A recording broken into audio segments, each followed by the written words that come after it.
Well, this place is called the Sanctuary at Bear Creek.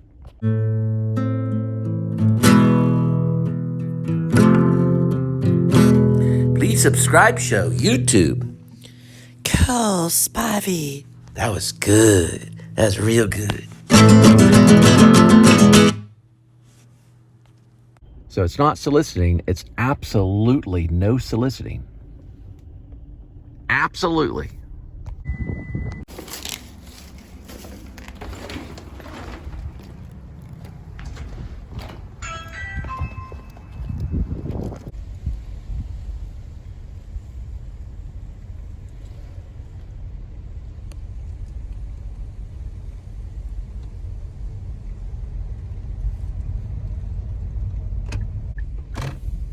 Some of these houses are absolutely gorgeous. This is actually a really cool house, the way that it's structured. I love these balconies right here, or this balcony and the steps, the way it steps up right there. It's a really, really cool house. You don't see them like that, really.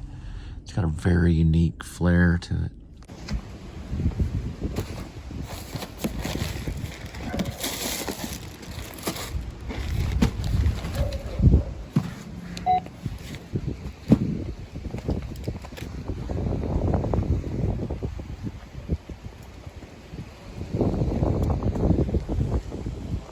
Okay, so this is pretty much very different. This is what I was talking about earlier. And this is Randol Mill now. Now, when I was a kid, this was just, you could go this way or that way. It was a two-lane thing, one way or the other way. And it was a raggedy old road. And what it did was it went down this hill. We used to take our bikes and wagons and stuff like that. There was no road straight ahead this way. Okay, these were all trees right over here, and then it would swoop right to the right. Okay, right onto Randol Mill, and there's the house my dad built. Now, he had a business over here, and there was even a trailer. The pony was over there, and the cat Tony too was over there, and Smokey too, the dog Smokey.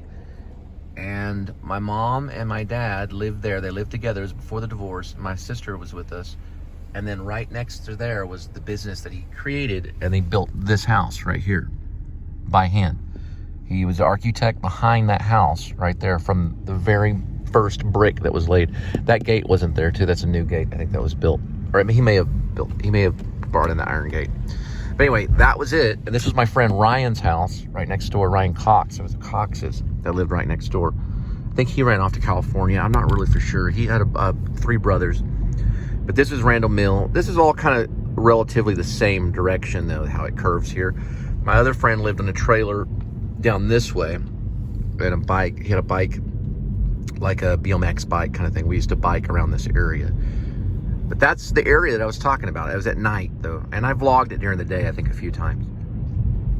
And this is Randol Mill. It's a nice little stretch of road that goes right into South Lake.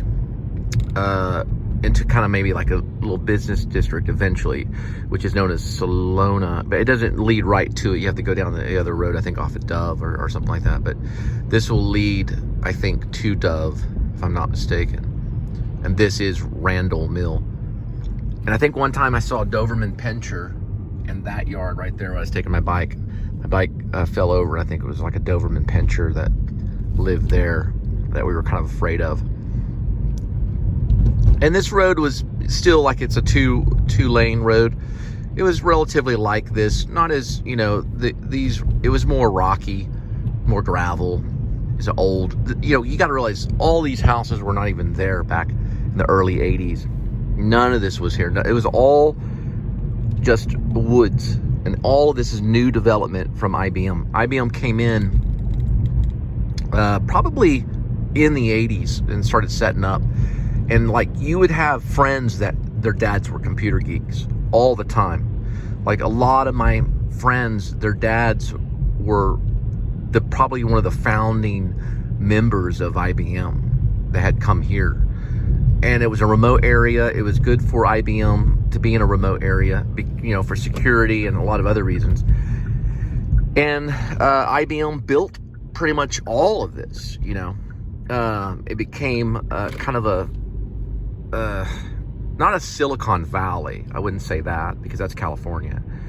But this is Texas. This is like right in the Keller, Carroll, South Lake area.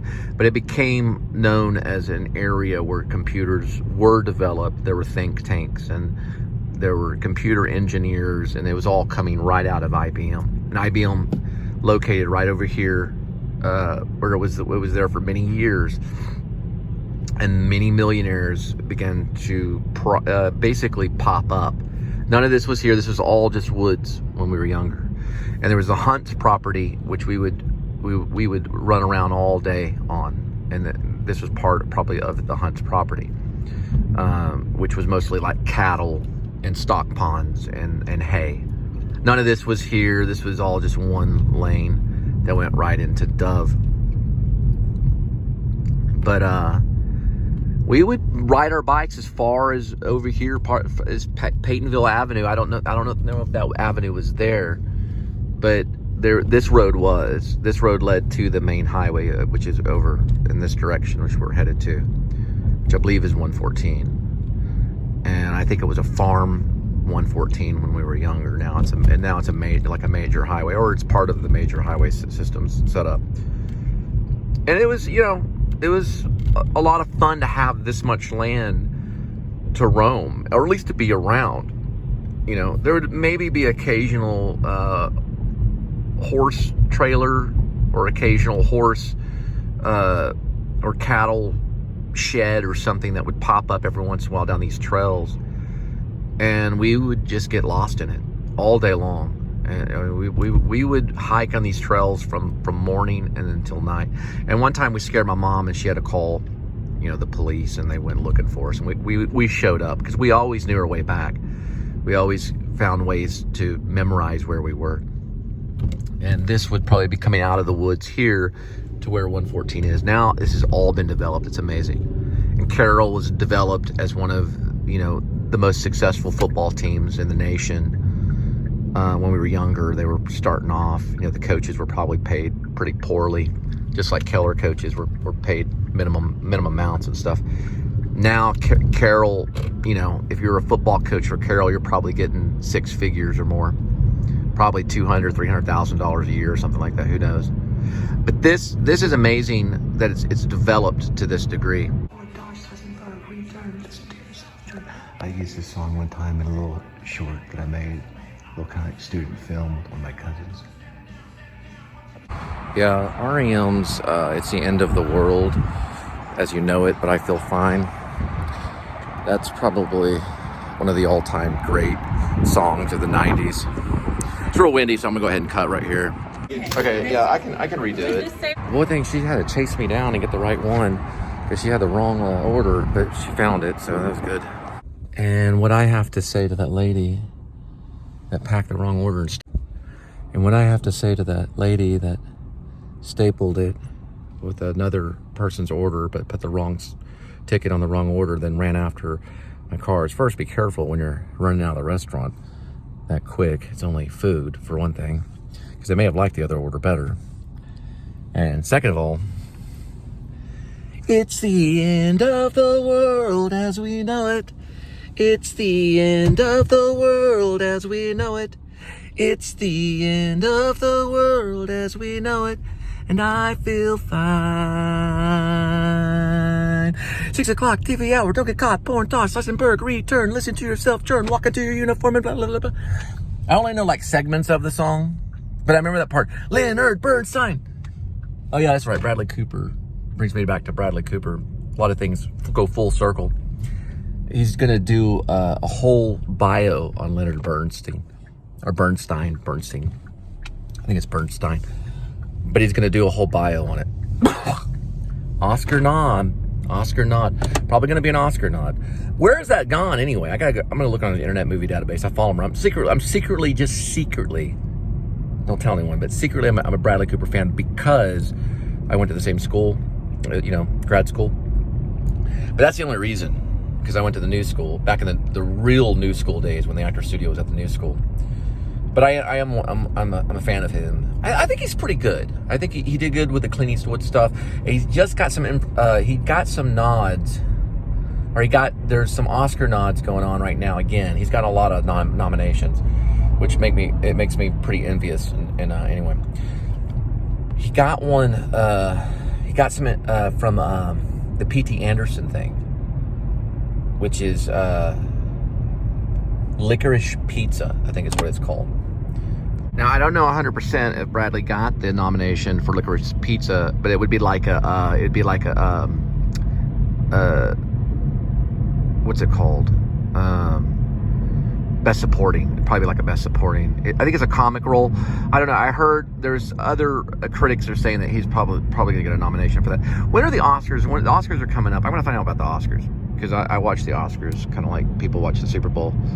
I get kind of real excited, but I'm not like it's kind of embarrassing because as a writer, I'm not really supposed to like the Oscars. Okay, here's the lowdown on the Oscars, or what is known as the Academy Awards. I have not really been able to watch the channel ABC for about 6 or 7 years. Because of the areas I've lived in, my antenna will not pick up ABC.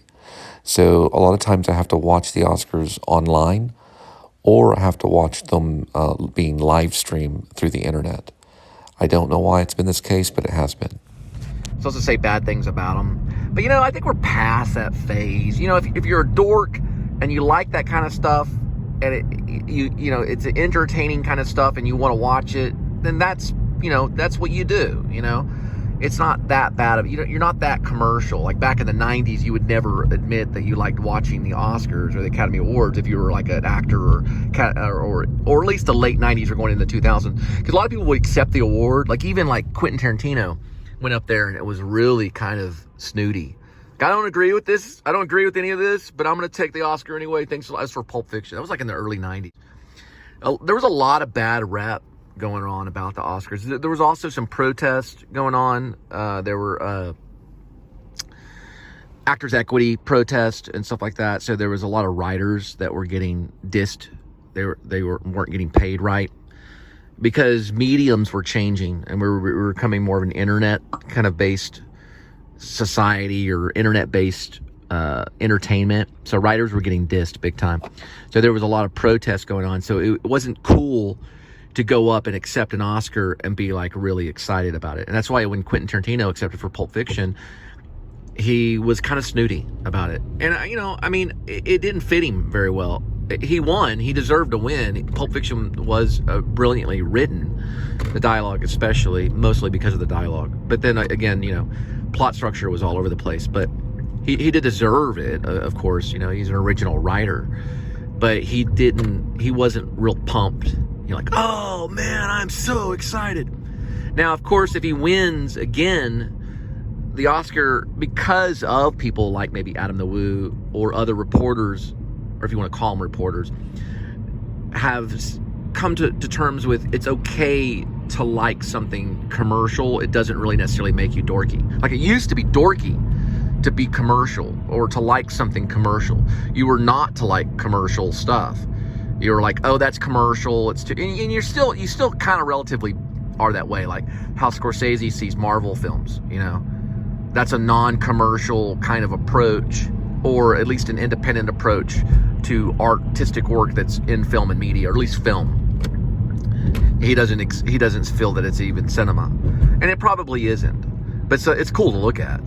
But I know what he means ultimately. I know what Scorsese means by that's not a real film, It's like an older guy, like looking at the, scowling at the screen, Marvel's not a real film. That's not, he's crossing his hands, he's got his lip out like this, If you're in the mafia, don't get mad or anything, but could you imagine Martin Scorsese,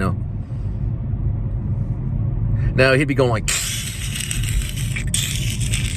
him and Seinfeld. That's my Martin Scorsese impression.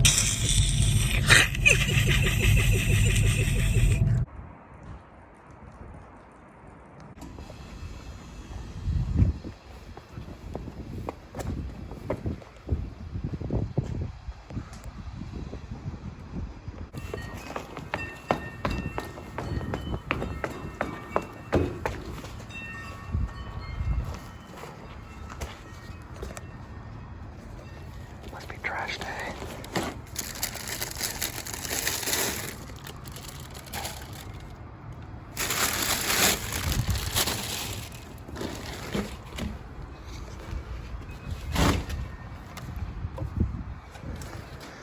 I think need some batteries or something.